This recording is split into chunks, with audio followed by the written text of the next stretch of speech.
नमस्कार। चलिए करते हैं सीधी बात और समझते हैं कि क्या है ये भरत तिवारी का पूरा मामला। क्या ये एक फेक एनकाउंटर था? क्या ये साजिशन एक हत्या की गई है या फिर इसमें कहानी कुछ और ही है? चलिए समझते हैं पूरी टाइमलाइन के साथ इन चीजों को। लेकिन सबसे पहले अगर आप इस वाक्य से अभी तक वाकिफ नहीं हुए हैं तो बिहार के भोजपुर जिले में जो कि शाहपुर थाना क्षेत्र के बिलौटी गांव में 17 जून 2026 को भरत भूषण तिवारी के एनकाउंटर ने पूरे राज्य में एक विवाद खड़ा किया। अब यहाँ पे जो क्वेश्चन मार्क उठ रहे हैं, जो प्रश्न उठ रहे हैं, वो पुलिस की कार्यशैली पर उठ रहे हैं और साथ साथ ह्यूमन राइट्स यानी कि मानवाधिकार जो है और प्रशासन की जो जवाबदेही है, जो अकाउंटेबिलिटी है, उसके ऊपर में उठ रही है। तो भरत तिवारी के बारे में अगर आप जानना चाहते हैं तो वो स्थानीय लोगों के अनुसार बाढ़ पीड़ितों के पुनर्वास, सुरक्षा और हाशिए पर रहने वाले लोगों के अधिकारों के लिए अक्सर प्रशासन के सामने आवाज उठाते थे। दूसरी ओर पुलिस प्रशासन जो है वो कहती है कि वो मेंटली अनस्टेबल थे या फिर मानसिक रूप से विक्षिप्त थे। और यह विवाद तब गहराया जब 16 जून को पुलिस उनकी एक सोशल मीडिया पोस्ट की शिकायत पर उनके घर पर पूछताछ के लिए पहुंची थी। तो दोनों ही वाक्य, मान लीजिए अगर वो मानसिक रूप से विक्षिप्त ही थे, मेंटली रिटार्डेड ही थे, तो भी क्या किसी को सीधे सीधे गोली मार देना, किसी की हत्या कर देना सही है? लेकिन हम ये कैसे कह सकते हैं कि सही में उनको इरादतन गोली मारी गई है? अब जो भी है मामला, पहले समझने की कोशिश करते हैं। पुलिस का पक्ष क्या कहता है कि पुलिस का आधिकारिक बयान है कि 17 जून को भरत तिवारी के पास हथियार था और वो हवा में फायरिंग कर रहे थे। पुलिस और एसटीएफ की टीम ने उन्हें कई बार सरेंडर करने की चेतावनी दी, लेकिन उन्होंने पुलिस दल पर फायरिंग करना जारी रखा। पुलिस के अनुसार आम जनता और खुद की सुरक्षा यानी कि सेल्फ डिफेंस सुनिश्चित करने के लिए उन्हें मजबूरन गोली चलानी पड़ी। इस फायरिंग में भरत को गोलियां लगी और बाद में पटना के पीएमसीएच अस्पताल में इलाज के दौरान उनकी मृत्यु हो गई। अब ये तो था पुलिस का पक्ष। अब समझते हैं कि पीड़ित परिवार जो है और जनता जो है उसका पक्ष क्या है, जो कि कह रहे हैं कि एक फर्जी एनकाउंटर है। परिजन और समर्थक कह रहे हैं कि भरत की हत्या की गई है।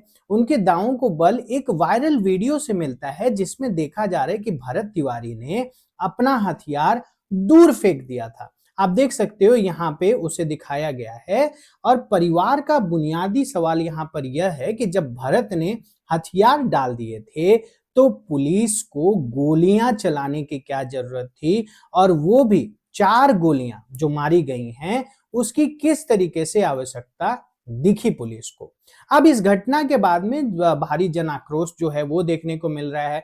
न सिर्फ जो लोकल पब्लिक है वो इसके बारे में प्रोटेस्ट कर रही है, बल्कि जो विपक्षी दल हैं जैसे कि आरजेडी और सीपीआई-एमएल, और उसके बाद में यहाँ तक कि बिहार के पूर्व जो डीजीपी रह चुके हैं गुप्तेश्वर पांडे जी, उन्होंने भी पुलिस की कार्रवाई पर गंभीर सवाल उठाए हैं।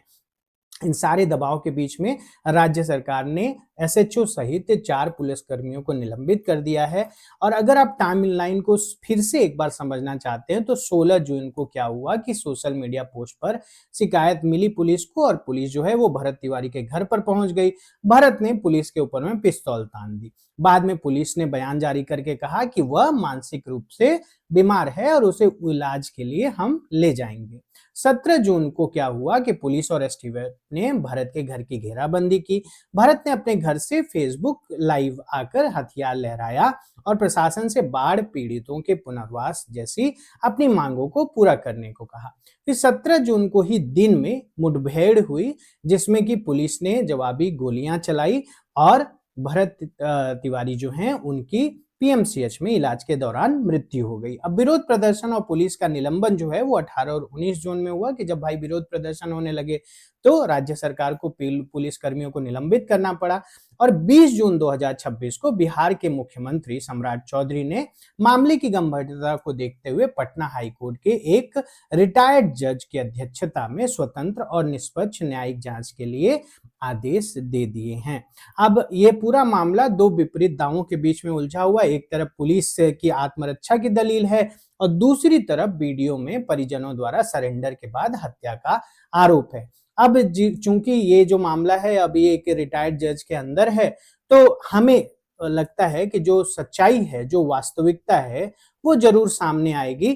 खैर, आपका क्या सोचना है इसके बारे में? क्या जो भरत तिवारी कर रहे थे, हवाई फायरिंग कर रहे थे, पुलिस के ऊपर में पिस्तौल तान रहे थे, वो सही था, या फिर पुलिस का भरत तिवारी के हथियार को फेंक देने के बावजूद उनके ऊपर गोलियां दागना, क्या वो सही था? दोनों ही तरफ से आपको क्या लगता है, आप हमें जरूर बताइए।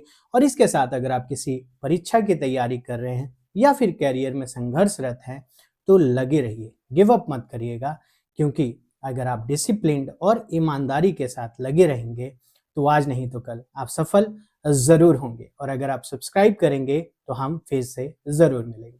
धन्यवाद।